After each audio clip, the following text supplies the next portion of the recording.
अब इसके बाद हमारा नेक्स्ट स्टेप क्या है, हमने डाटाबेस के साथ कनेक्टिविटी कर ली, डाटाबेस को अपडेट कर दिया। अब हम हर एक मॉडल का कंट्रोलर क्रिएट कर लेते हैं। अभी मेरे पास सिर्फ एक ही मॉडल है, सो मैं इसका कंट्रोलर क्रिएट कर लेता हूँ और फिर इस कंट्रोलर में सभी क्रूड ऑपरेशंस को परफॉर्म कर लेते हैं। अब कंट्रोलर मैंने कौन सा क्रिएट करना है, MVC कंट्रोलर या API, हम APIs के साथ वर्किंग कर रहे हैं, सो API कंट्रोलर और ऐड। यहाँ से मैं इसका नेम रख देता हूँ डिपार्टमेंट्स।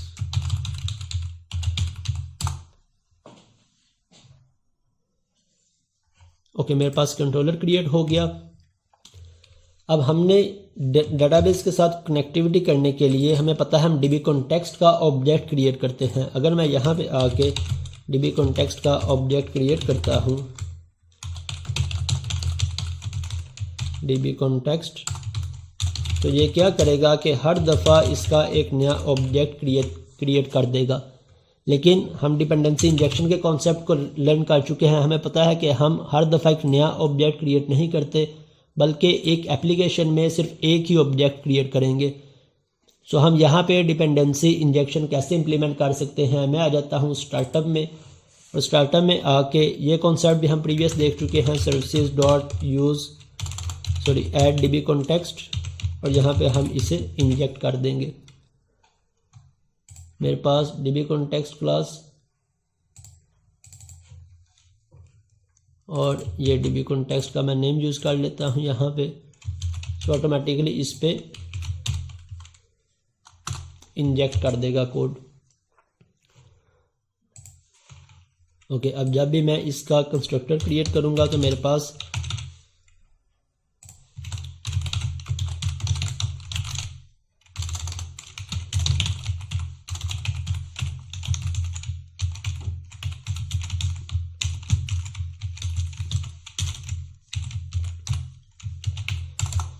अब मुझे कौन कौन से फंक्शंस चाहिए, get all, get by ID, insert, update और डिलीट। अगर हम इस कंट्रोलर पे इन सब ऑपरेशंस को अच्छे से लर्न कर लेते हैं तो हर एक कंट्रोलर में फंक्शंस यही हैं, लॉजिक्स वही हैं, सब कुछ, सभी सिनेरियोज वही होंगे। अब इनको लर्न करते वक्त हमने किन बातों का ख्याल रखना है, एक HTTP मेथड्स का, कि हम कौन सा मेथड यूज़ करने जा रहे हैं हमने लाजमी तौर पे डिफ़ाइन करना है। सेकंड, HTTP स्टेटस कोड्स का, कि इस फंक्शन से हम कौन कौन से स्टेटस को रिटर्न करवा सकते हैं। फॉर एग्जांपल, मेरी इस UI लेयर से एक रिक्वेस्ट जाती है मेरे डिपार्टमेंट की API पे, गेट ऑल की API पे। अब अगर तो get all successfully record return कर रही है तो हम यहाँ से क्या रिटर्न करवाएंगे, अगर कोई एरर आ जाता है उस सूरत में हम यहाँ से क्या रिटर्न करवाएंगे अपने UI में। इसी तरह अगर मैं कोई गेट बाय ID की API को हिट करवा रहा हूँ UI से, अब वो ID अगर तो सिस्टम में एग्जिस्ट कर रही है, मेरे पास क्या मैंने रिटर्न करवाना है। अगर वो ID एग्जिस्ट ही नहीं कर रही, फॉर एग्जांपल यूज़र ने ID सेंड की 500, अब 500 मेरे डाटाबेस में एग्जिस्ट ही नहीं कर रही, तो मैं यहाँ से क्या रिटर्न करवाऊँगा। और अगर यहाँ पे मेरे पास किसी लॉजिक में एरर आ जाता है तब मैं यहाँ से क्या रिटर्न करवाऊँगा UI पे। सो इन सभी पॉइंट्स को हमने माइंड में रख के अपनी APIs को क्रिएट करना होता है, सभी सिनेरियोज को देखते हुए कि हम कौन सा मेथड यूज़ करेंगे और कौन सा स्टेटस रिटर्न करवाएंगे। तो मैं यहाँ से पहले आ जाता हूँ गेट ऑल में आके मैं यहाँ पे क्रिएट कर लेता हूँ iAction रिजल्ट और गेट ऑल की API, list equal to context dot department dot to list, और इसी तरह मैंने यहाँ से रिटर्न करवा दिया लिस्ट। अब जैसे मैंने लिस्ट रिटर्न करवाया मेरे पास एरर आ गया, मैं एरर पे माउस ओवर कर लेता हूँ। मेरे पास क्या एरर आ रहा है कि can not implicitly convert type, department list को iAction रिजल्ट में कन्वर्ट नहीं कर सकता, हमें इसे खुद से कन्वर्ट करना पड़ेगा। अब क्यों कन्वर्ट नहीं कर सकता, या हम यहाँ से JSON रिजल्ट रिटर्न करवा दें, या फिर हम यहाँ पे इसकी टाइप डिफाइन कर दें।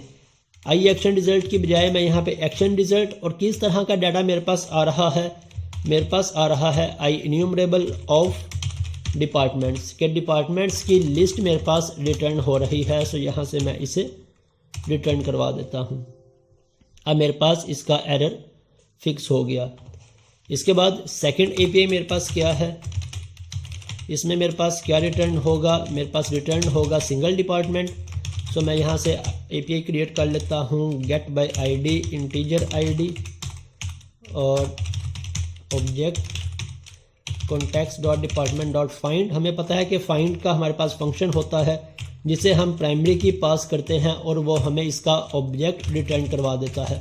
तो यहाँ से ऑब्जेक्ट मैंने रिटर्न करवा दिया। अब मैंने ये दो एपीआईज क्रिएट की। इन दो एपीआईज में हमने इन दो बातों का लाजमी तौर पे ख्याल रख के इम्प्लीमेंट करना है। सबसे पहले मेरी ये एपीआई की रिक्वेस्ट क्या होगी, रिक्वेस्ट यहाँ HTTP मेथड क्या होगा, गेट होगा, पोस्ट होगा। यहाँ से हमने सारे HTTP मेथड्स लिखे थे, हमने इसके अकॉर्डिंग इसे लिख लेना है। मेरे पास गेट का मेथड है, पोस्ट है, पुट है, डिलीट है, रीड है तो गेट का, इंसर्ट है तो पोस्ट का, अपडेट है तो पुट का। तो मैं यहाँ से इसका मेथड पुट कर लेता हूँ। इसका मेथड है HTTP गेट। इसी तरह ये भी मेरे पास रिक्वेस्ट किस मेथड की है, HTTP गेट। अब जब भी हम कोई भी एपीआई क्रिएट कर रहे हों या कंट्रोलर क्रिएट कर रहे हों तो हम उसका रूट भी डिफाइन करते हैं। अगर हम रूट नहीं डिफाइन कर रहे, जब भी मेरे पास ये एपीआई रन होगी, फॉर एग्जांपल मेरे पास localhost.com डैश, अब मेरे इस प्रोजेक्ट का रूट क्या है, इस कंट्रोलर का API dash controller name departments. हमने बात की थी कि बाय डिफ़ॉल्ट जब भी मैं कंट्रोलर नेम लिख के हिट करूँगा तो इस कंट्रोलर में अगर तो एक ही गेट का एक्शन होगा तो मेरी ये एपीआई उस गेट के एक्शन को हिट करेगी या उसे कॉल कर देगी। लेकिन अगर मेरे पास मल्टीपल गेट के एक्शंस हैं तब मेरे पास एरर आ जाएगा multiple match and point match का। तो हमें यहाँ पे रूट डिफाइन करना पड़ेगा कि इस एपीआई को मैं किस तरह से कॉल करूँगा, इस एपीआई को क्या लिख के कॉल करूँगा। सो इसके लिए हम यूज़ करते हैं गेट ऑल और यहाँ पे इसका रूट डिफाइन कर देते हैं गेट ऑल। और हम इसके लिए कैमल केसिंग यूज़ करते हैं कि फर्स्ट लेटर हमारा स्मॉल होना चाहिए। एज अ स्टैंडर्ड हम फर्स्ट लेटर को स्मॉल रखते हैं एपीआईज के नेम में। इसी तरह यहाँ पे मैं डिफाइन कर देता हूँ गेट बाय आईडी। अब ये मुझे रिटर्न करेगी लिस्ट, ये मुझे रिटर्न करेगी ऑब्जेक्ट। ओके, लेट्स से इसे अब चेक कर लेते हैं। अब चेक हम प्रीवियस कैसे कर रहे थे, हम अपना प्रोजेक्ट रन करते हैं और प्रोजेक्ट के अंदर आके हम इस URLs को चेंज करके डाटा पास करवा के चेक कर लेते हैं। हम यहाँ से URL को चेंज करते हैं। जिस भी कंट्रोलर को जो एक्शन हमने कॉल करना है अपनी API की URL दी, एंटर प्रेस किया, मेरे पास उसका रिकॉर्ड आ जाता है। लेकिन ये हमारे पास ऑफिशियल या मैं कहूँ कि प्रोफेशनल वे नहीं है APIs को टेस्ट करने का। सो APIs को टेस्ट करने के लिए हम कोई ना कोई थर्ड पार्टी सॉफ्टवेयर या टूल को यूज़ करते हैं। दो टूल्स हम मार्केट में यूज़ कर रहे होते हैं। फर्स्ट पे मेरे पास फिडलर नाम से है एक टूल और सेकंड पोस्टमैन। फिडलर को भी बहुत यूज़ किया जाता है और पोस्टमैन को भी। फिडलर थोड़ा सा कॉम्प्लेक्स टूल है, इसलिए जो हमारे लिए आसान टूल है स्टार्टिंग में हम किसी एक को लर्न कर लें, दोनों में scenarios logics each and everything same होगी। सो मैं यहाँ से ओपन कर लेता हूँ पोस्टमैन को। पोस्टमैन को हम APIs की टेस्टिंग के लिए यूज़ करते हैं। अब जिस भी API को मैंने हिट करना है मैं पोस्टमैन में वो URL पास कर दूंगा, लेकिन उससे पहले मेरी API रन होनी चाहिए। मेरी API रन है मेरे पास, ये पोस्टमैन का इंटरफेस डिस्प्ले हो जाएगा। आप इसे गूगल से डाउनलोड कर सकते हैं, आसानी से आपको ये फ्री टूल मिल जाएगा। डाउनलोड करने के बाद आप इसे इंस्टॉल करेंगे तो आपके पास इस तरह से ओपन हो जाएगा। ओके, ये मेरे पास पोस्टमैन का इंटरफेस आ गया। जो से भी यहाँ पे मेरे पास पहले से APIs ओपन है मैंने क्लोज कर देता हूँ।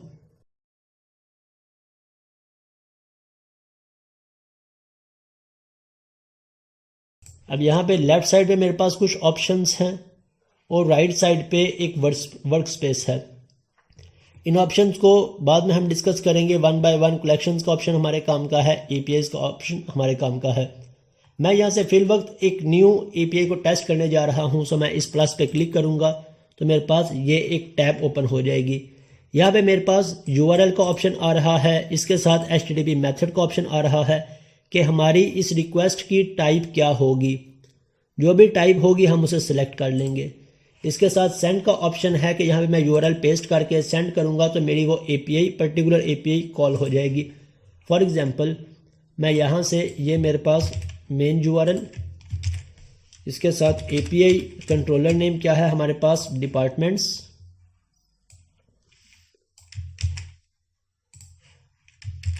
डिपार्टमेंट्स, और डिपार्टमेंट्स के बाद हमने किस एपीआई को कॉल करना है। अब फॉर एग्जांपल अगर मैं यहाँ पे कोई भी एक्शन का नेम नहीं देता तो हम चेक कर लेते हैं हमारे पास क्या रिटर्न आएगा। ओके, हमारे पास कुछ भी रिटर्न नहीं आया। ये मेरे पास विंडो ओपन हो गई, इसकी रिजल्ट की विंडो। अब अगर मैं यहाँ से गेट ऑल को कॉल करता हूँ, गेट ऑल, रिक्वेस्ट टाइप किया है गेट, सेंड पे क्लिक किया। अब मेरे पास अगर तो इसमें कोई रिकॉर्ड होगा, रिकॉर्ड डिस्प्ले हो जाएगा। अगर कोई रिकॉर्ड नहीं है तो देखते हैं मेरे पास क्या रिटर्न आता है। मेरे पास कुछ भी रिटर्न नहीं आया। अब कुछ भी रिटर्न नहीं आया तो मुझे कैसे पता चलेगा कि ये मेरे पास एरर है या सिस्टम में वाकई कोई रिकॉर्ड नहीं है। हमें पता चलेगा हमारे इन स्टेटस से। अगर राइट साइड पे आप नोट करें तो मेरे पास स्टेटस आ रहा है 200 और इसके साथ ओके लिखा आ रहा है। ये स्टेटस हमें इंडिकेट करता है कि हमारी रिक्वेस्ट सक्सेसफुली कंप्लीट हुई है या कोई ना कोई एरर आया है। अगर मैं हेडर में चला जाऊं, हेडर में मेरे पास काफ़ी सारे पैरामीटर्स आ रहे हैं। हमें इन सब पैरामीटर्स को अंडरस्टैंड करने की ज़रूरत नहीं है। विद इन द टाइम हम देखेंगे हमारे काम का कौन कौन सा पैरामीटर्स है। इन सब टैब्स में से एज ऑफ नाउ हमारे काम की टैब सिर्फ बॉडी, जिसमें हमारे पास रिजल्ट आ रहा है, और राइट साइड पे इसका स्टेटस। अब लेट्स से मैं इस डिपार्टमेंट में डेटाबेस में कोई रिकॉर्ड इंसर्ट करवाता हूं।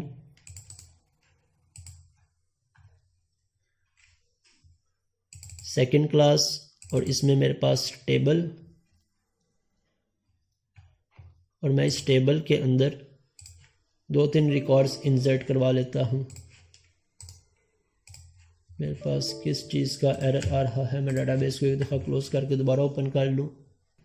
ओके, मैं यहाँ पे ऐड कर लेता हूँ कुछ departments, IT, CSS, CS, accounts, sales. Okay, 4 departments में ऐड कर लेता हूँ। अब देखते हैं हमारी API हमें क्या रिटर्न करती है। मैं अगेन इस API को हिट कर रहा हूँ सेंड, और अब हमारे पास जितने रिकॉर्ड्स थे वो सारे के सारे रिकॉर्ड्स आ गए। DID, department ID, name. Okay, मेरे पास एक और ऑब्जेक्ट इसका ओपन हो गया है, instance. Okay, DID, D name, first object, second object, third object. और इसके राइट साइड पे अगर हम देखें तो स्टेटस क्या आया है हमारे पास 200। ओके, अब अगर मैं इस API को हिट करता हूँ गेट बाय ID, इस पर मैंने ब्रेक पॉइंट लगाया। लेट्स से इस पर चेक कर लेते हैं कि हम किस तरह से हिट कर सकते हैं गेट बाय ID। अब हमने इसके साथ पैरामीटर्स पास करने हैं। पैरामीटर्स पास करने के हमारे पास 2 वेज हैं। एक वे, हम यहीं पे पैरामीटर नेम लिखें, इसकी वैल्यू लिखें,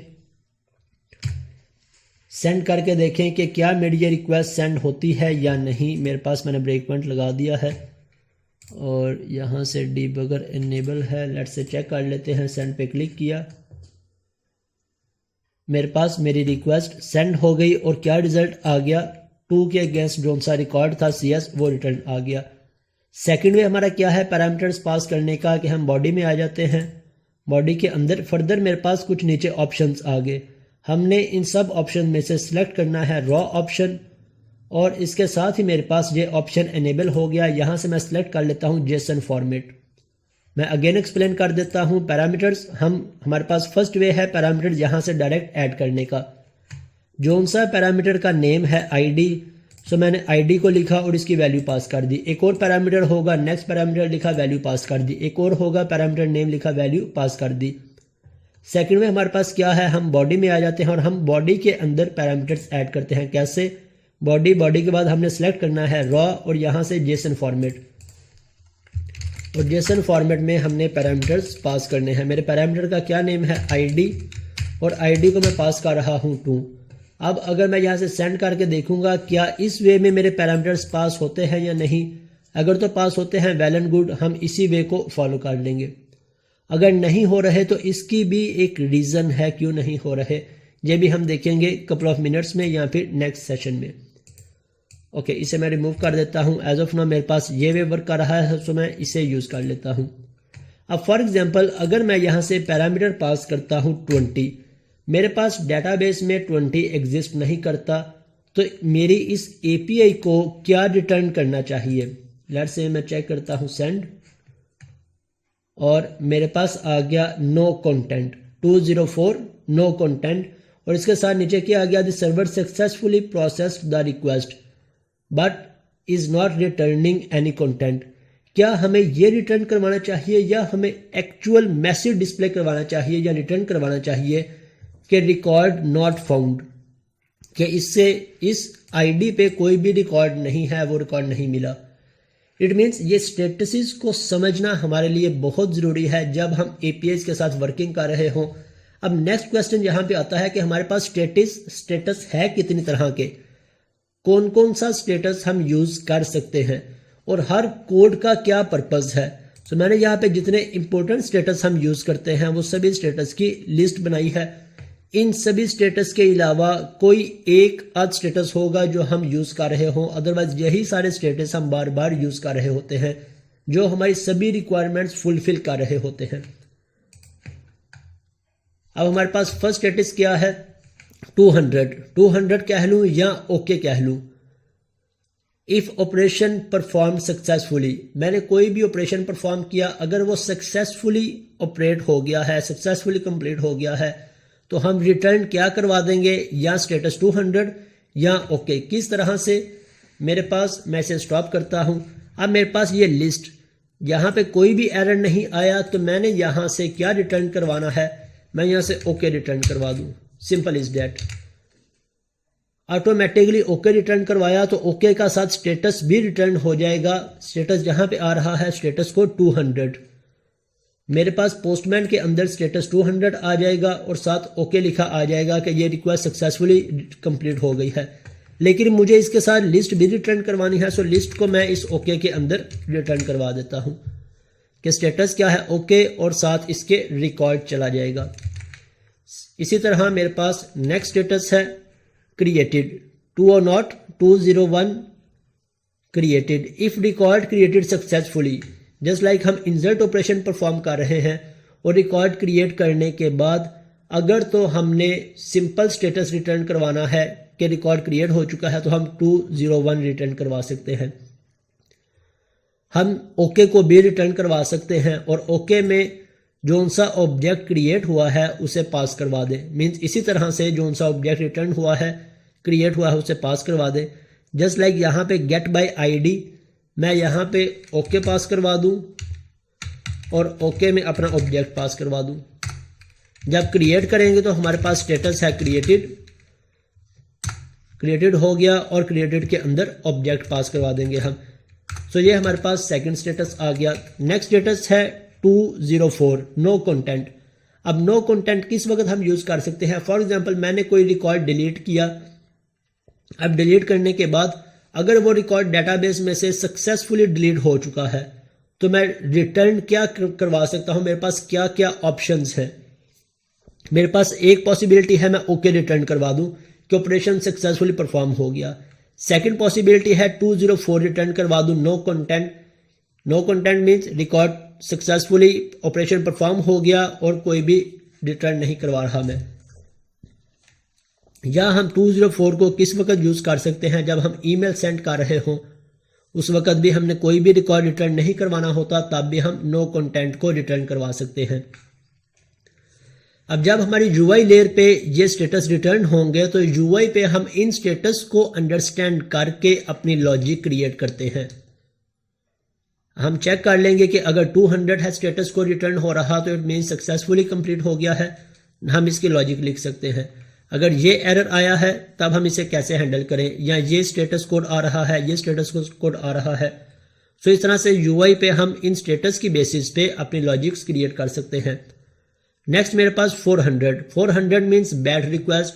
कोई भी मेरे सिस्टम के अंदर अगर बैड रिक्वेस्ट आ गई है, कोई एक्सेप्शन आ गई है, कोई एरर, तो मैं 400 रिटर्न करवा सकता हूं। Next 401 unauthorized if user has no right to access. अगर कोई एम्प्लॉय एडमिन पेजेस को एक्सेस करने की कोशिश करता है तो हम उसे क्या रिटर्न करवाएंगे, 401 अनऑथोराइज, कि आपके पास इसकी एक्सेस नहीं है। तो इस सूरत में हमारे पास कौन सा स्टेटस आ जाएगा, 401। नेक्स्ट 404 हमारे पास आ गया नॉट फाउंड, जो हमारी इस रिक्वायरमेंट को फुलफिल कर रहा है। For example 20। अब अगर तो ये रिकॉर्ड मिल गया है तो रिटर्न क्या करवा दो, ओके। अगर ये रिकॉर्ड नहीं मिला तो रिटर्न क्या करवा दो, नॉट फाउंड।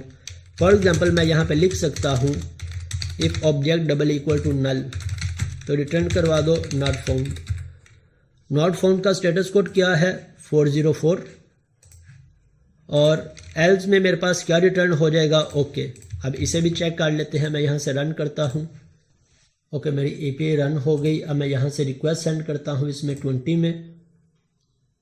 अब मेरे पास मेरा ब्रेक पॉइंट हिट हो गया। मैं F10 प्रेस कर देता हूँ, F10, नेक्स्ट F10।